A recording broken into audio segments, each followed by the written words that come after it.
There was once a guy living in our neighborhood named Jimmy. He got picked on a lot for being a confident and funny guy. His mouth tended to get him into a lot of trouble, and he seldom learned his lesson. He was just very content with who he was and refused to change it. When people asked him why he let them wail on him for his blunt comedy and wisecracks, he smirked and said, "Honesty is the best policy. At least they're not hiding anything from me, and neither am I from them." One of the kids he inadvertently pissed off with a rather crude MILF joke was something of a psychopath with a sadistic streak who didn't take kindly to the insult. So he rounded up the other guys who didn't like Jimmy, and they cornered him after school in a science room. "Your mouth got you into this. I want you to remember that." Brett, the ringleader, told him as he looked into Jimmy's terrified eyes. They grabbed some formic acid, stormed in the lab, and threw it at his face.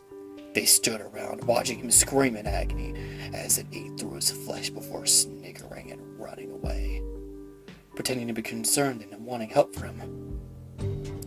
When the paramedics arrived and were attending to Jimmy, who was no longer able to scream, the principal asked the boys if they knew what happened. Their leader, Brett, explained that they were walking past when he saw Jimmy skulking around in the lab room. By the time they got in there, he was already in that state. The other members joined in and backed Brett up with other fake details as Jimmy tried to protest in silent agony. The principal nodded, and he would speak to them later after a word with Jimmy and gotten his side of the story after he was out of the hospital. A few days had passed, and Jimmy was kept in ICU with bandages on his face, the doctor salvaging what little they could of his face. His vision was still intact with one eye, and his jaw withstanding despite the loss of flesh. He was still unable to speak and refused to respond to anyone. He just sat there, eyes unblinking, and staring at the ceiling, bloodshot and filled with ominousity. When he was discharged some time later, he would not respond to anyone with anything other than the word "liars." His social life gone, unable to smile or even crack a joke anymore. He secluded himself in his room and began planning. Sick, vindictive thoughts started appearing in his mind. He would get them all one by one. Decimate them, slice them, burn them. He waited patiently until the group would be vulnerable. Late at night, when he said their goodbyes and went home separately, that's when he would strike. That weekend, Burr received a package in the mail. Curiously, he opened it to find a VHS tape with the words, "For you," etched crudely onto the front. He put it in and played it. It was a crudely recorded home video by an unknown cameraman who didn't speak at all for the duration of the film. It began with the camera pointing at the date on a newspaper. It was yesterday. As he zoomed out, you could see it was in a basement. A single flickering light bulb hanging above and casting an uncomfortable scene. By the time he'd completely zoomed out, it was apparent this was no normal video.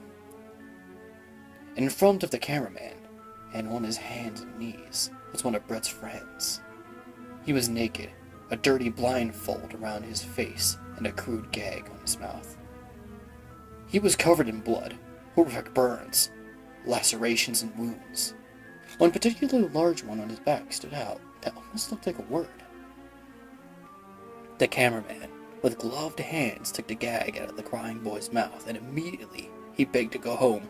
Please let me go, man. I did what you wanted. Oh God. Jesse, Mike, Keith. You made me fucking butcher them. I just want to go home, man. Please. I'm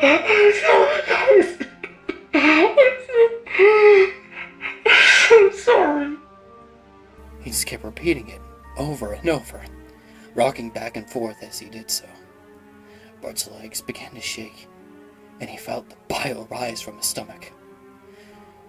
You could see the burned, mangled bodies in the background, the bodies of his friends. All of them have markings on their body in deep, large cuts. The cameraman reached out for the boy's chin and lifted it up, encouraging him to stand. He did so obediently as he was led off to the door off screen, whimpering. Brett can see what was cut into the friend's back now. It's the word liar. The camera cuts out temporarily. When it restarts again, they're no longer inside. They're instead out in the cold snow, on the outskirts of the woods, and it doesn't appear to be the original cameraman holding the camera anymore. It's Brett's friend. He's whimpering and shivering as he holds the camera in one place for 30 seconds, pointing at some trees in the distance, hearing footsteps draw even nearer. Where are you, man? You said I could go, man. You said I could go. The boy is screaming and crying, frightened out of his mind as the sound of crunching snow draws nearer from seemingly every angle. It stops. He turns around to see a mangled face of Jimmy. A horrifying howl blares from the speakers, and the words "LIARS" appear before the tape abruptly stops. Brett feels faint and darts to lock the door, knowing what was coming. As he turns to run for it, he immediately hits something and falls backwards. The last thing he ever hears is "LIARS" as acid runs down his face and begins to slowly eat away at his flesh. The last thing he ever sees is Jimmy's face, contorting to a sick, twisted smile.